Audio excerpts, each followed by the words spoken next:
Okay folks, welcome back to day 2 of HorrorCon UK, and if you were here yesterday you'll have seen the first part of our interview with Stuntman and Jason Voorhees extraordinaire, Mr. Kane Hodder. We're about to introduce Kane back to the stage for part 2, so if you put your hands together please for Mr. Kane Hodder.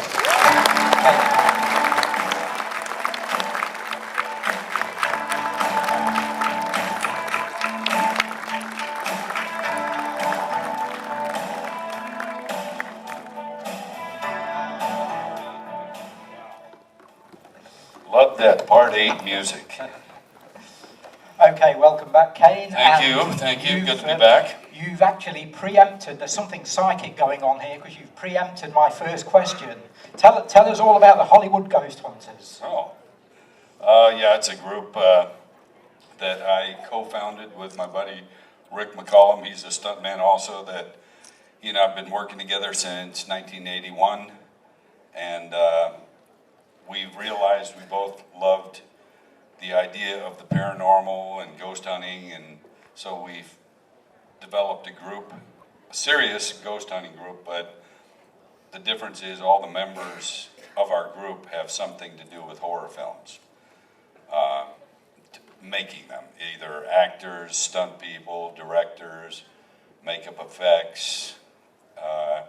So it's kind of an interesting group of people that try and see if we can be scared when we're used to creating things to scare other people. So, and no, I don't really have any good ghost stories because, as I have been talking about, maybe some of you have already heard this, but I think you have to be very careful when you're investigating the paranormal because everybody wants to have a story. So people tend to exaggerate the smallest instance to make it a good story. So I'm very careful to not do that, and also the power of suggestion is just so huge in ghost hunting that if you hear an EVP recorded at an event or something and it sounds like nothing until somebody says they thought it sounds like so-and-so, now it does. So you have to be very careful about that. And I believe that there can be paranormal activity in the world, but it's really got to be convincing for me to be excited about it. But I'm open-minded, so hopefully one day something really cool will happen. People always say, well, the ghosts are afraid of you, and that's ridiculous. But it does seem to be that every time I leave an area during an investigation, something happens there after I leave. So it is pretty coincidental, but several times that exact thing has happened. I'll even say it. I'll say, okay, I'm going to walk away, like we're in the Sloss Furnaces. It's a famous haunted area, and there's a tunnel underneath the ground, and I said, we all had the meters, and I said, watch, as soon as I walk to the other end, something will happen here, and sure enough, I walked to the other end, the meters went crazy, and somebody felt themselves be shoved from behind, and I said, why does that happen when I leave? Why couldn't it be me? Because if I say something happened, then it really happened, and I didn't exaggerate it. So, not that people in my group do that, but sometimes people exaggerate things unconsciously, really.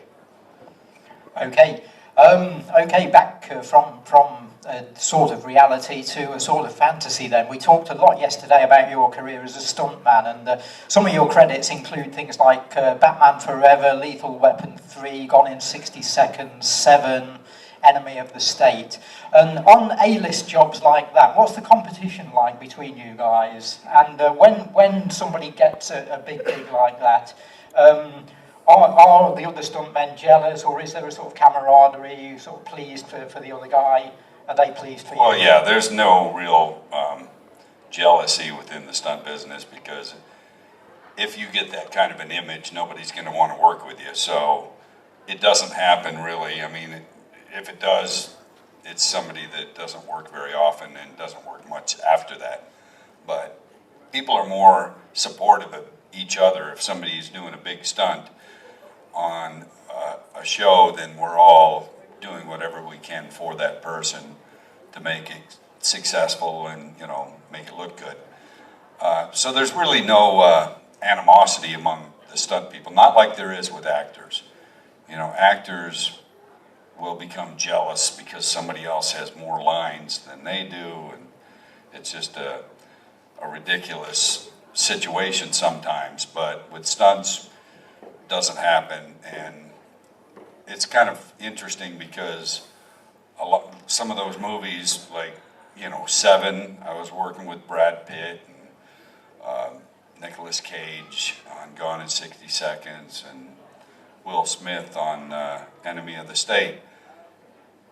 Most of those guys are very cool guys because they realize that we're only there to help them look good. We're not there in competition for their job. We have a completely different job, and all we do is help them look good in their characters. So, and they often admire what we do, so they kind of like to hang out with the stunt guys, which is kind of fun for us. You know, like a quick story that comes to mind, and when we were shooting Enemy of the State, there was 4 of us that would always go to the set in the same car, because, you know, we were the main stunt people on the movie, so we always went in the same car that one of our guys was driving.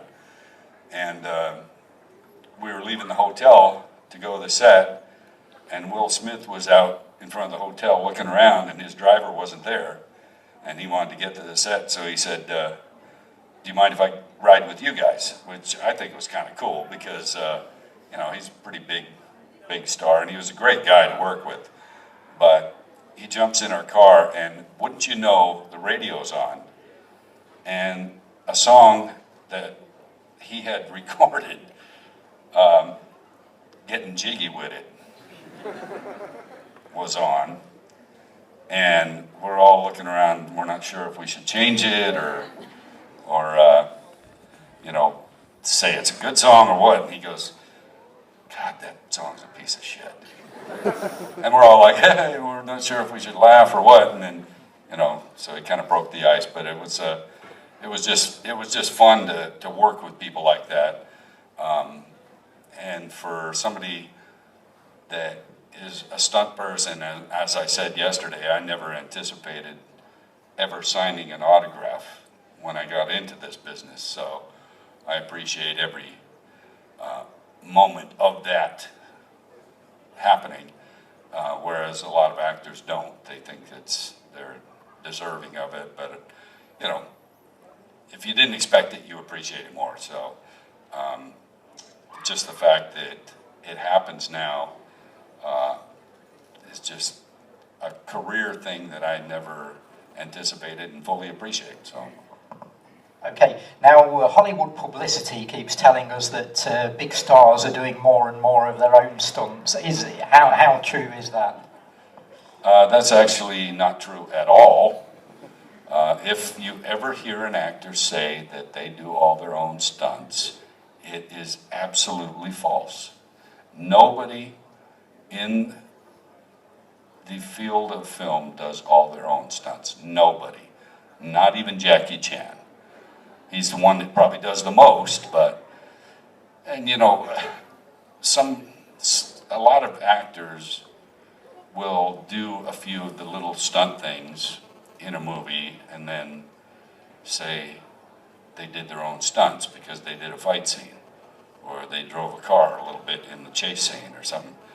And it's kind of like, really, you fell off that building too? Well, no, I didn't do that one. And when you were on fire, that was you? No, well, no. So you didn't do all your own stunts. You did some. I just wish people would be more accurate with that, because you're taking credit for something that someone risked their life for. So don't try to pretend that you did it. So there are actors that do some things and are quite capable. But if you think about it, you got a $50 million film and your main actor wants to do some stunts, as the producer, are you going to be really happy to let them do that? Considering if they get hurt, the entire production shuts down because your star is hurt now. You can't take that risk. And most bonding companies that finance films will not allow that to happen. So it's not even necessarily that the actors are incapable of doing their own stunts. It's just that it just doesn't happen. It's too much of a risk. Okay, now you were telling us yesterday how, I mean, you're well known obviously as Jason and as Victor Crowley, and we'll talk more about him later on. But as you mentioned yesterday, you've also, in a sense, played Leatherface and Freddy Krueger, and of course you were stunt coordinator on Leatherface, Texas Chainsaw Massacre 3. Your old buddy and I think fellow ghost hunter R.A. Mihailoff is credited as playing Leatherface in that movie, but I gather you did most of the dirty work. Tell us more about that one. Well, I wouldn't say I did most of it, but I did some scenes as Leatherface because R.A. is not, he can do some physical stuff, but he's not a trained stunt person, and there's liability situations where some of the, I don't know if you know the movie, but there was a big fight scene between Ken Voorhees' character and Leatherface in a lake or a pond. And in that scene, there was a live chainsaw with a chain on it that was actually running. Now, if as a producer, to cover your ass legally, you're going to have a stunt person do that scene, because if somebody gets hurt, you say, I did what I could. I had the stunt doubles in there. Both of them were stunt doubles. One of them got hurt, but at least we did what was supposed to be done. We had doubles in there. So it's more of a safety, not just safety for the actors, but safety for the production too, to have people in there like that. So I did that whole fight scene and a couple other things. I get hit by the car as Leatherface. There's cars backing up, I think, real fast and hits Leatherface. He goes up on the trunk and then the car slams the brakes on it. He goes back off, and I did that stunt, and it was one of those things where you don't know exactly how you're going to land, and I smacked my head on the back of my head on the street. And I'm sure I had a concussion there, but back then you didn't really do any concussion protocol or anything. But so I did a few scenes as Leatherface and mostly action stuff. But he, for the most part, he did all the killing and playing the character. So do you feel like you've done Leatherface now, or if the chance came up, would you like to play the part as an actor? Oh, I'd probably like to do it. Yeah, I mean, just because it's a known character. Anytime you play a character that is already known around the world, it's cool. Like I mentioned yesterday, being able to put that hockey mask on was a huge honor the first time, and that's why I did whatever I could to make the character as interesting and intimidating as possible, because I felt very honored to be in that position. Okay, I would imagine though it's even better to create your own character and have an original, and of course we've got that with Adam Green's Hatchet series and the great Victor Crowley. You mentioned a bit about your working relationship with Adam yesterday, and you said you'd worked on some shorts with him as well as the features that you've done. So how did you meet Adam, and how is your working relationship with him? You guys seem to get on really well. Yeah, I mean, he is basically a genius with his writing and directing. And when he first came to me, there's a story in my book. He wrote the foreword for my book called Unmasked. It's just my biography, my life story, basically. And he wrote the foreword to it, and he tells a story that years and years ago, I used to go every October to a haunted attraction called Spooky World in Massachusetts. And I think it might have been the same year I was there with Gunnar Hansen. He and I used to go to that place. Doug went there several times, and it was just a really fun place we would sign at night, and for the guests that were going through the attraction, it was a huge business. And Adam tells a story that when he was a kid, he was so excited to go meet me, and he said he waited in line for like 2 hours or something, and then as he got up to my table, they took me away for the night, which it's hard for me to imagine that I allowed that to happen, because I normally wouldn't walk away from a table if there's still people standing in line. But he maintains that somehow I was pulled away and he never got a chance to meet me as a kid. And then, years later, he came up with the Hatchet idea, and he was completely unknown, and I had a lunch meeting with him because he wanted to pitch me this new idea for a movie and a series of films, actually, which is really ambitious, but somehow I was really impressed by him at that meeting. This is a guy that didn't have any movies under his belt, really, just one little short one or something he had done. But he was somehow convinced me that he was actually going to get this thing funded and we were going to shoot it. So I've had lots of meetings about this kind of stuff in the past, and it never happens. So I walked out of there thinking, this seems like he may actually do this. And sure enough, he did. And how confident was he in his writing of the first film that he purposely didn't reveal certain aspects of the story in the first film, considering he thought that he would tell the entire story over 3 films. And I thought, wow, how fucking cocky are you that you think, first of all, that you'll even do one movie, and then you think you'll be able to do a second and a third to tell the whole story? I was impressed with the bravado that he displayed, but sure enough, that's exactly what happened. Most of the times you do a film, and if it's successful and they want to do a sequel, now the writers and everybody are like, oh God, what do we do now? So they have to dream up more ideas, like going to hell or going to space or going to Manhattan.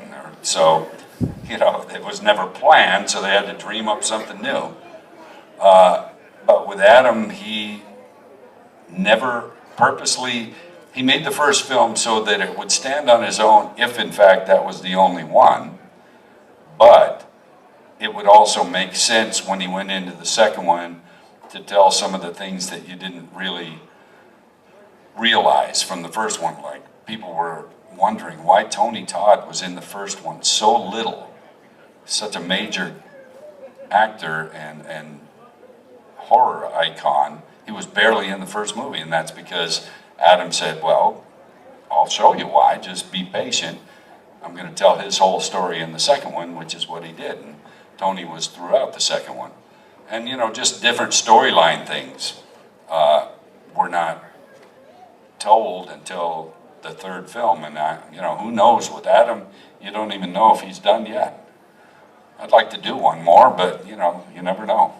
Okay. Now, I think in the Hatchet series, it's noticeable that it really has sort of revived the old school stalk and slash movie, because I think the creativity of the killings in the film are particularly striking. I know you're quite a fan of some of the set pieces yourself. For me, it's Hatchet 2 is the sort of standout in the series, and there's the scene with that absolutely enormous chainsaw in one scene, and I know you're quite a fan of the murder, I gather, where you sort of rip an unfortunate victim's face in half. Is that right? Yeah, from the first movie, where I grab an old woman that's running away from me, who should have known better, but I get her from behind and put my hands in her mouth. And as the camera does a 360 move, there's a hidden edit where you can't even see where it's cuts to the next shot, goes, as the camera's moving around, goes from the actress to the prosthetic head, and as the camera comes back around, I rip her head apart by her jaw. And if you watch it carefully, as I pull the top of the head off, the tongue is going like this, just for briefly before she falls. And I just think that's such an interesting kill and so well done. It was almost like it was too early in the film. Even Adam thinks this. It was such the signature kill. It was so early in the film, the rest of the kills seemed to be not quite as good. Yeah. Somehow that should have ramped up to that. It's an absolutely sensational scene. I think, you know, for if you know anyone who says they don't like horror films, I think just show them that scene and ask them to concentrate on the technical aspects, because it is an incredible piece of work, as you say, with the 360 shot and the sort of cut in between. Absolutely marvellous. And what I also like about the Hatchet films is how Adam seamlessly incorporates humor into the story and into the characters, but not at the expense of the scary scenes. You know what I mean? It's like sometimes people try to put humor in the wrong place, but he does it whenever my character's not around. The other characters interacting can be very funny with each other, and I think that makes it just that much more interesting, because so many times in the Jason films, in between the kills, you're like bored and waiting for the next kill to happen so you can be excited again. But with the Hatchet films, the stuff in between is just as entertaining because the characters really. That's very noticeable with Hatchet 2 again, where virtually the first half of the film is the setup for the sort of trip back to the woods, and all those great scenes where they're sort of building up the posse and have the town meeting and everything. Very, very well done, very funny. But, okay, we're going to take a few minutes to open it up to you guys now, so if there's any audience questions, I think we may have a roving mic somewhere, so anyone in the audience got a question for Kane? Yeah, one on this side, yeah. Hi Kane, it's a pleasure to meet you. I watched a YouTube video a while ago where you did a question and answers and then showed a screening of Jason Voorhees' Actor. And you were halfway through a story about Friday 13th Part 7, about jumping out of the water when YouTube video stopped. Can you remember the... Where I was going through the woods back to my trailer? No, you said you were jumping out of the water, only at the beginning of the film. And you said you had an interesting story about that. I don't know if you can remember that. In Part 7? Yeah. I don't know. I'm not sure what I was... It was a while ago. Yes, it was. I don't know what story coming out of the water. I don't know. No. So anyway, good answer on that one, huh? Any more memories of Friday Part 7 then? Well, lots of them, but I guess not that one. Anyone else in the audience? Yeah, we've got Jason over there, yeah. He's going to take the mic and Can just you stare talk through at the it. mask? You know sign language. Is it true, Kane, before one of the scenes, I think it was Part 7, that someone actually tried to rob you outside while you was waiting to jump through the window? Well, I mean, I know exactly what he's talking about, but I'm not sure how you know that story. Read it on the internet somewhere. Really? Yeah. Because that's a story that I never revealed in my book. It was the story that there's several chapters in the book called Fight Intermission, and it talks about altercations I've had in my life. And that one said omitted for legal reasons. And I have That's crazy that you even know that, because I told the story. There's a documentary being made on my life right now. It's about 85% done. And the only time I've told that story is for the documentary. So I'm not sure who leaked that and who I'm going to have to actually kill for leaking the story. But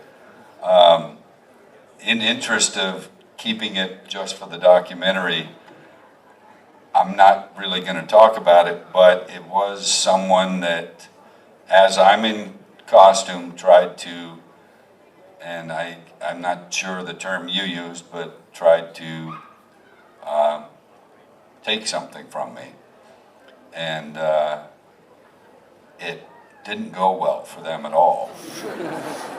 And I was worried about legal consequences for many years after that because of what happened. But And you said he was going to go silent. yeah. Okay. Any questions over this side? Yeah. One over there. Yeah.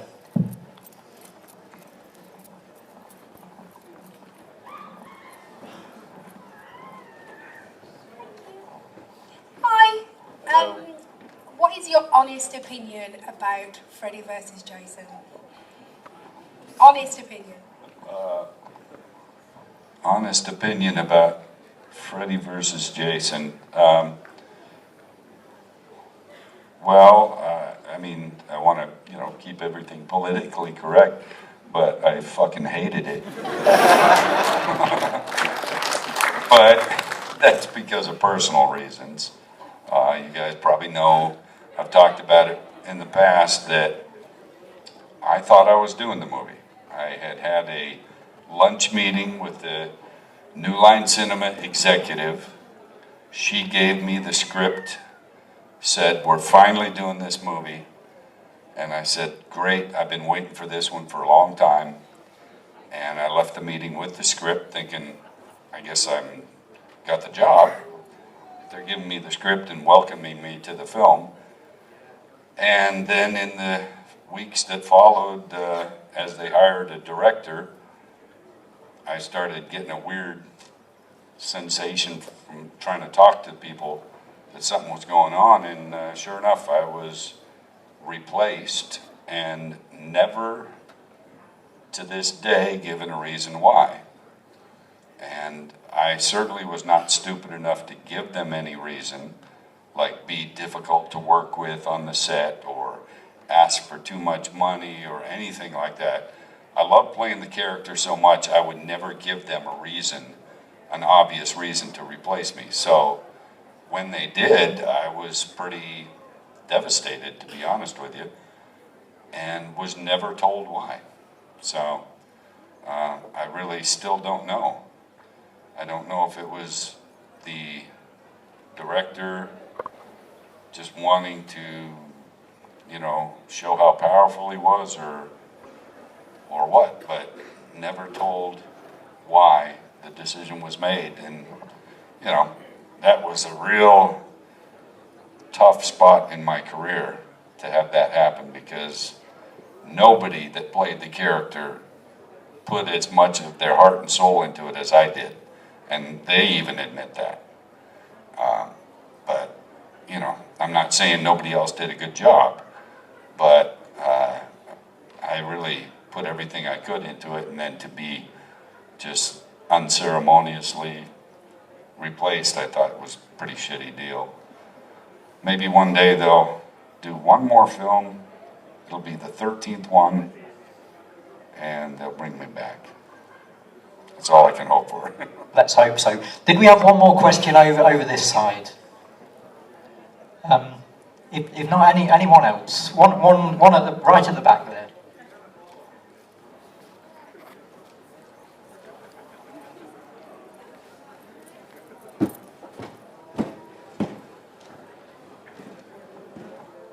Is that true? I was watching the scene where you were in the diner and you threw Ken Crinsinger over the diner chair? I don't know where. Yeah, he was on that movie.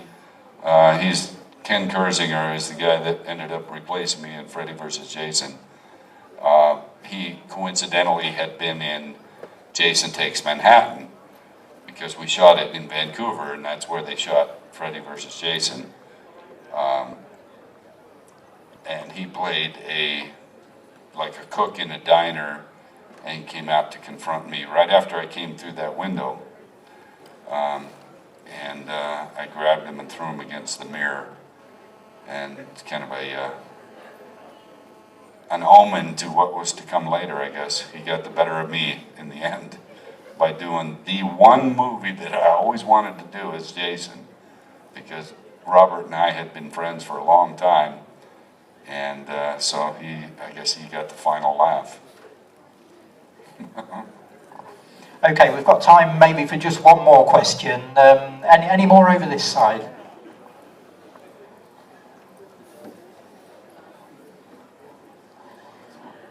If Freddy vs. Jason 2 was a reality, would you play Jason again, Ben?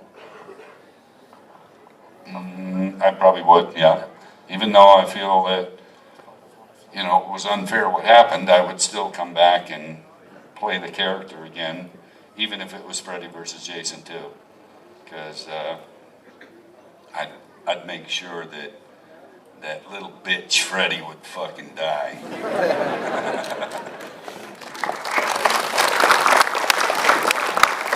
I've got another question, if that's alright. Yeah, just one more quick one, yeah. Out of all the Friday the 13th, the ones you've starred in yourself and the ones you haven't starred in, which are your favourites? My favorite is part 7 because of the look of Jason. I thought the makeup was the best in all of them. Not just because I did it, but I just think the look was the best. And as far as the character goes, it was the only time that someone ever made anything bad really happen to Jason over and over, because she had the telekinetic powers.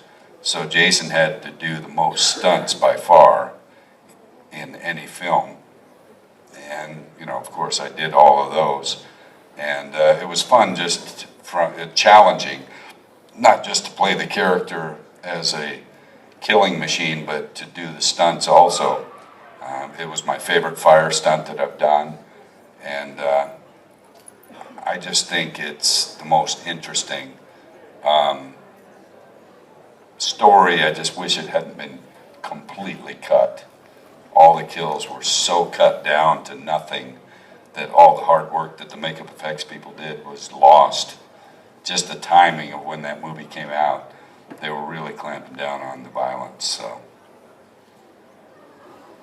Okay, unfortunately, guys, we've run out of time here. But Kane, are you going to be around this afternoon for more signings? Yeah, I'll be back at the table shortly, and then I still have a photo op or something. So great. So you can head to Kane's table. Any questions you've not had time for here, I'm sure he'll answer. You can get his autograph, get a photo signed.